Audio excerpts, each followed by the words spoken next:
Good morning, I'm Diane Macedo. We're coming on the air because President Biden is about to address the nation from the White House about campus protests across the country. The president's been under growing pressure to respond to those demonstrations. We're going to go over to the White House. Here's President Biden. Before I head to North Carolina, I wanted to speak for a few moments about what's going on our college campuses here. We've all seen the images, and they put to the test two fundamental American principles. Excuse me. The first is the right to free speech and for people to peacefully assemble and make their voices heard. The second is the rule of law. Both must be upheld. We are not an authoritarian nation where we silence people or squash dissent. The American people are heard. In fact, peaceful protest is in the best tradition of how Americans respond to consequential issues. But neither are we a lawless country. We are a civil society, and order must prevail. Throughout our history, we've often faced moments like this because we are a big, diverse, free-thinking, and freedom-loving nation. In moments like this, there are always those who rush in to score political points. But this isn't a moment for politics. It's a moment for clarity. So let me be clear. Peaceful protest in America. Violent protest is not protected. Peaceful protest is. It's against the law when violence occurs. Destroying property is not a peaceful protest. It's against the law. Vandalism, trespassing, breaking windows, shutting down campuses, forcing the cancellation of classes and graduations. None of this is a peaceful protest. Threatening people, intimidating people, instilling fear in people is not a peaceful protest. It's against the law. Dissent is essential to democracy, but dissent must never lead to disorder or to denying the rights of others so students can finish the semester and their college education. Look, it's basically a matter of fairness. It's a matter of what's right. There's the right to protest, but not the right to cause chaos. People have the right to get an education, the right to get a degree, the right to walk across the campus safely without fear of being attacked. But let's be clear about this as well. There should be no place on any campus, no place in America for anti-Semitism or threats of violence against Jewish students. There is no place for hate speech or violence of any kind, whether it's anti-Semitism, Islamophobia, or discrimination against Arab Americans or Palestinian Americans. It's simply wrong. There's no place for racism in America. It's all wrong. It's un-American. I understand people have strong feelings and deep convictions. In America, we respect the right and protect the right for them to express that. But it doesn't mean anything goes. It needs to be done without violence, without destruction, without hate, and within the law. You know, make no mistake, as president, I will always defend free speech, and I will always be just as strong in standing up for the rule of law. That's my responsibility to you, the American people, and my obligation to the Constitution. Thank you very much. Mr. President, have the protests forced you to reconsider any of the policies with regard to the region? No. That's President Biden responding to a crackdown on protests at UCLA campus. The president saying that we are not an authoritarian nation that squashes dissent, but that while peaceful protest is protected, violent protests are not. I want to go to ABC's Trevor Ault, who's there at UCLA.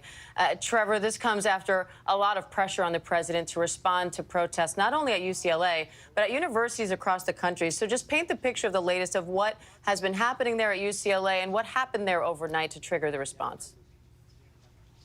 Yeah, I mean, it was truly a chaotic night here at UCLA, Diane. So what we saw was a massive law enforcement response after last night. The UCLA police declared what was an encampment that was here. You see what is left of it now. This was declared an unlawful gathering. So we watched the California Highway Patrol load up in riot gear, hundreds of them come up here. All of this debris that you see here behind me, this was all set up as a barricade to the encampment. And we watched law enforcement peel it apart piece by piece, surround those demonstrators, and basically restrict and shrink that encampment until they they were one by one. Now, I do want to specify from at least what we saw, this was a largely peaceful demonstration, at least in terms of the protesters not fighting back against the law enforcement presence that was there, but they also didn't necessarily give themselves up. And so law enforcement basically pushed them up against that library till it was one-on-one. They pulled them apart, put them into zip ties, and took them away. And what we've heard from California Highway Patrol so far is that at least 132 people have been arrested here for this unlawful gathering.